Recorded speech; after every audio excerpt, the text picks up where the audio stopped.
سيد عبد الحفيظ، دوري الأبطال فاز بيه النادي الأهلي، لكن هنا تم تصدير من محللينا من حكامنا أن الترجي ليه ضربة جزاء، خاصة كلام حكمنا الدولي جهاد جريشة على أن الترجي ليه ضربة جزاء. يا عم تبعدنا عن السؤال ده. ان الحكام معلوم حظهم معايا وحش قوي كده ليه؟ يعني انا مش يعني سيبك من الكلام. انا عاجبني كابتن جهاد الصراحه، مستوى ثابت.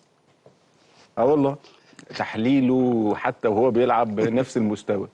يعني يلعب نهائي افريقيا وهو حكم ما بين الترجي والوداد، الناس بتنسى بس واحده يعني ضربه جزاء واضحه صريحه جدا للوداد او للوداد. وهم بيلعبوا في رادس، بيلعبوا في المغرب. الماتش الاولاني كان في المغرب، الماتش الاولاني هو اللي حكم. ايوه الماتش الثاني كان فيه مشكله. هو في 2019 الفار جابه واستدعاه. لكن هو القانون مش حفظ بس على فكره، كان في كمان فهم للقانون. تمام. فالكره بتاعت امام عاشور هي جايه من زميل، والمسافه قريبه على فكره، مش بعيده يعني ولا حاجه. فالزمالك كان بيلعب بيراميدز لو تفتكر في 2019 برضه، يعني قبل ما يبطل قمه التالق، السنتين الثلاثه اللي فاتوا قمه التالق. واحده كان كابتن صباحي هو اللي على الفار وهو بيحكم. ضرب يعني عارف ما فيش مثلا مسافه نص متر ولا حاجه، فحسبها ضرب جزاء. انا مش عايز اتكلم بس كتير على التحكيم الحقيقه، لان هو الحقيقه انا بشوف ان امين عمر متالق ماشي بشكل كويس قوي قوي. احمد الغندور ماشي بشكل مقبول كويس. حتى كابتن محمد معروف ممكن الفتره اللي جايه يبقى احسن واحسن يعني. لكن عندي تحفظ شديد جدا على كابتن البنا، شديد جدا، مش موفق خالص. المحللين اللي بيحللوا معظمهم مش مقنعين خالص في تحليلهم واسبابهم، حتى سردهم للقانون على اساس ان احنا جهله بيه. يعني احنا مش زيهم طبعا ولا حاجه، لكن حتى هو تحس ان في حد حافظ عارف بينقل من بند لبند وخلاص يعني. فمش عايز اتكلم كتير عن الموضوع ده يعني كابتن جهاد جريشه، لكن الحقيقه مش عايز اقول مش موفق، لكن هو مش داري هو بيتكلم عليه اصلا. يعني هقول لك حاجه برضه بجزئيه جهاد جريشه يعني، او اي حكم وخاصه الماتشات يا كابتن سيد اللي بتبقى الماتشات اللي بتبقى فيها بيننا وبين الترجي، بيننا وبين حاجه من بره، حتى لو في لا اي حاجه. لا ده قانون يا كابتن مش فاهم قصدي. لا ما انا فاهم. اطلع قول اللي عليه ولا أيوة بس الحاجه ما تبقاش واضحه جدا، وانت مصمم بس انت ما تجيبهاش من قلب يعني من عندنا يعني من قلب كده. في حاجات تعديه. احنا هنتكسف من حاجه؟ احنا مش هنتكسف من حاجه يا كابتن ياسر. لو بس حاجه واضحه ما تقولها، حتى لو احنا يعني اهلاويه ولا زملكاويه ولا اسماعيلاويه بتقول الحقيقه.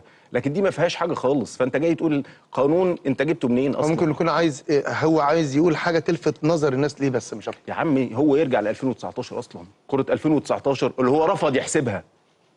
يعني هو كان الحكم في مباراه الترجي والوداد، هو اللي كان الحكم، هو اللي كان موجود، ما رضيش يحسبها. طيب كابتن مصطفى، يعني ليه بنعمل في نفسنا كده؟ يعني برضه في الزمالك في الكونفدراليه هناك ضربة جزاء لنهضة بركان، الأهلي هناك ضربة جزاء للترجي. طب خلاص البطولة خلصت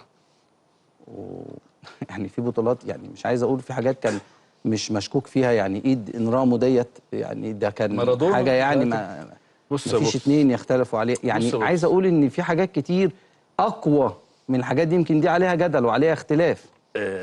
ستظل كرة القدم حتى بالفار فيها أخطاء، أخطاء مدربين، أخطاء زي ما بيتكلم سيد كده عن الحكام. لكن دي هي متعة كرة القدم. لكن كل واحد بيحلل على مزاجه اللي يريحه. أنا أهلاوي أبقى الزمالك بنالتي وبتاعوي. لا، إحنا مصريين في الآخر ويهمنا بلدنا، ولما كده إحنا سعداء بالأهلي وبالزمالك، أو بالزمالك والأهلي خدوا بطولة إفريقيا. فده في حد ذاته بيكبرك بره. سيد عبد الحفيظ حراق في كل مكان، سواء في التلفزيون، في الاعلام، في البرامج، في الملعب، في كل حته بيروحها سيد عبد الحفيظ ملك في ردوده، ملك في كلامه، في طبعا اجاباته لما بيسالوا عن التحكيم وردوا على جهاد جريشه اللي طلع وقال لك كان في ركله جزاء للترجي، قال لك مستواه ثابت. والله مستواه ثابت جوه الملعب وبره الملعب، ان هو اصلا ما بيعرفش يحكم. فالمستوى هنا ثابت داخل الملعب وخارج الملعب، المستوى ثابت بعدم اللي هو يعني المستوى الحقيقي لجهاد جريشة، ان هو ما بيعرفش يحكم اصلا، وعمل كوارث وفضايح قبل كده بالنسبه لدوري ابطال افريقيا ومباريات الزمالك كتير ما بيعرفش يحلل وملهوش فيها. وكمان ان التحكيم في مصر ما فيش تحكيم في مصر، كل الحكام دون المستوى، والمحللين اصلا اللي بيحللوا دون المستوى. لا، سيد عبد الحفيظ فرتك جبهة جهاد جريشة خالص وما عرفش يرد عليه بعد كده.